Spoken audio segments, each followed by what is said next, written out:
He seemed like an ordinary boy who loved school and samurai movies, but what no one knew was that deep inside him, he was something dark and dangerous. This is the story of Japan's youngest serial killer that spent 3 years murdering people. He came to be known as Hamamatsu Death Killer.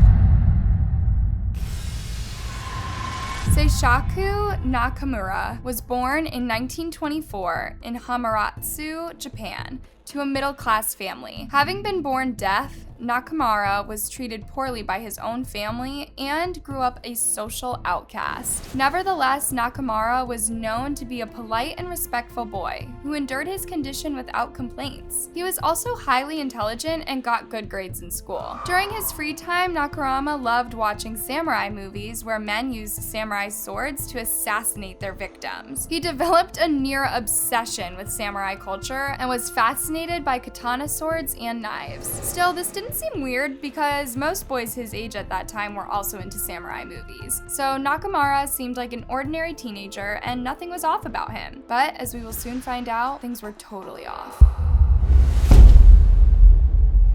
Now, this story took place from 1938 to 1942, which was during the period of the Second World War. So, as you can imagine, things were really tense at the time and everyone was more focused on the war. The Japanese government also did not want to cause panic among the people, so they hid a lot of information about Nakamura and his crimes. But from what I've gathered, Nakamura started his stint of murders at 14 years old in 1938. His first victims were 2 women that he had met at a geisha store. Geisha, also known as gaiko, is a class of women in Japan who are trained in traditional Japanese performing art styles such as singing, dancing, playing an instrument, and making small talk. So as he would later confess, he got mad when these women rejected his sexual advances. He tried forcing himself on them, but they fought back. And that's when he lost it and started attacking the women with his knife. He ended up killing both of them and actually got away with it, but that was just the beginning. 2 years later, on August 18th, 1941, when Nakamura was 17 years old, he fatally stabbed another woman and injured another one. And only 2 days after that, he went berserk at a restaurant and took the lives of 3 more people. There's no information as to what happened or why he did it. Some people have speculated that his disability probably made him feel inferior to others around him, and so stabbing people he felt were demeaning him made him feel powerful. But what's really crazy about this is that he was doing it in public, and the police knew about it but did nothing. In fact, after the stabbing at the restaurant, the police even got a description of the suspect and had Nakamura in their sightings. And still, they never acted. Instead, they even tried to cover up the crime, fearing that it might cause panic in the small town if people found out that there was a deranged teenager going around killing people. So even after taking the lives of 6 people, Nakamura went around freely without the fear of getting caught. Only a month after this, Nakamura had set his eyes on his next victims. And guess who they were? His own family. It was September 27th, and Nakamura and his brother were at their parents' house. Suddenly, a fight broke between the two, and just as usual, Nakamura had a knife, and what followed was a bloodbath. He jumped on his brother and stabbed him in the chest, and when the rest of the family tried to stop him, he slashed and stabbed all of them, including his dad, sister, sister-in-law, and even his niece. How insane is that? I mean, he had no regard for anyone, including his own father. His brother died that day, but fortunately, the other family members were able to survive. I don't know how his family continued to live with him after this, but if I could guess, I think they never went anywhere near him again. Anyway, when the police came, everyone was so shaken up, but they could not tell the police what happened because they feared Nakamura might come back and finish what he started. If you ask me, this was a big mistake. I get that they were scared, but if they would have talked, Nakamura would have been arrested and put away for a very long time. And this would have probably prevented him from doing what he did next. On August 30th, 1942, Nakamura struck again. This time, he saw a young woman on the streets and decided to follow her home, where she lived with her husband and 3 children. As soon as she entered, Nakamura followed her in and attempted to assault her, but the woman's husband came in to stop him. Nakamura turned on him and stabbed him to death before also killing the woman and 2 of her children. He then attempted to attack the 3rd child, but something seemed to have spooked him because he ran away, leaving the girl alone with her dead family. This must have been traumatizing. Can you imagine watching your entire family getting butchered and then being the sole survivor? That could really mess you up. But I'm glad that he left the girl alone, because that's what finally brought this 3-year stint of murders to an end.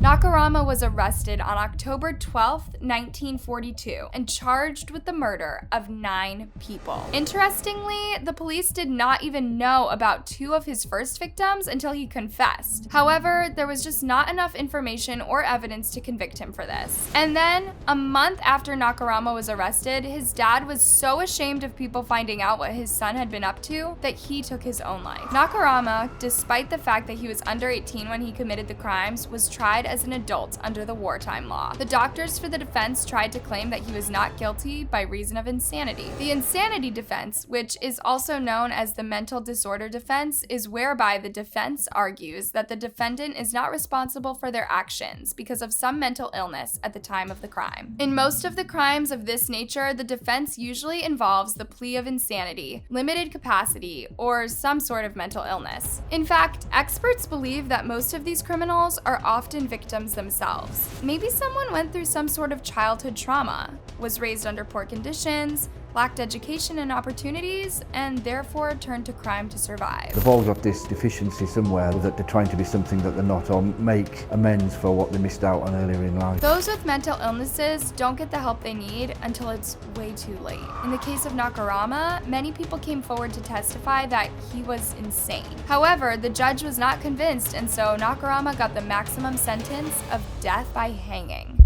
In Japan, death sentences are usually reserved for serial killers like Nakamura, although if someone commits a single murder but there's torture and brutality, then they can also get capital punishment. Nakamura was hanged in June 1944 at the young age of 19 years old. Now, this is a pretty crazy story, guys, but that's the thing with serial killers. You don't really know who they are until it's too late. They are usually normal members of the community that people often overlook. According to some experts, it can even be that person in your neighborhood that you feel sorry for. They are your next door neighbor who you kind of feel sorry for, and they're consciously aware of those underachievements and then seek to overcompensate for them. Nakamura's disability made him feel like people were looking down on him, which made him feel inferior in the community. This really enraged him, and he started having fantasies of how he would get revenge. The author Robert Keller, who had written a book about several serial killers, noted, "Many serial killers who suffer such ostracism retreat into a fantasy world, fueled most often by revenge fantasies." This was certainly the case with Seisaku Nakamura. But the most disturbing part is that these fantasies start at a very young age. Serial killers, some of them develop their fantasies as early as 5 years old.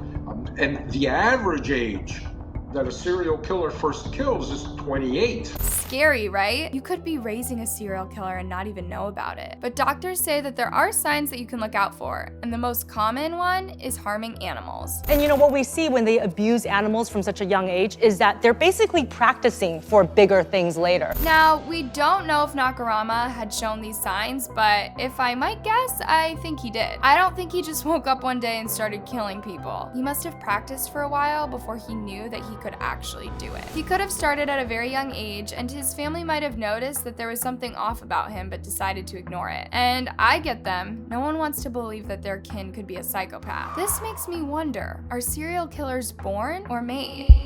I mean, there are lots of people that have some pretty tough childhoods but don't end up killing people. Scientists believe that both your genes and the environment you grow up in determine whether you become a serial killer. Apparently, most serial killers are born with psychopathy psychopathic traits that make them impulsive, aggressive, and unempathetic. And amazingly, even their brain structure is not the same of that as normal people. Now, mix that with having an abusive childhood, and you've got a cold-blooded monster who doesn't believe that what he's doing is wrong. Nakamura took the lives of 11 people, including his own brother, and didn't even feel bad about it. In fact, when he was finally arrested, he acted like what he did was a good thing and even bragged about the 2 women he killed when he was 14. But what really gets me is the fact that the police had him on their radar for so long, but they still did nothing. If only they had arrested him earlier or even warned the people about the crazy teenager who was going around stabbing people, some lives could have been saved. I also think that by keeping quiet, his family also made it possible for him to continue to do what he was doing. I get that they were scared.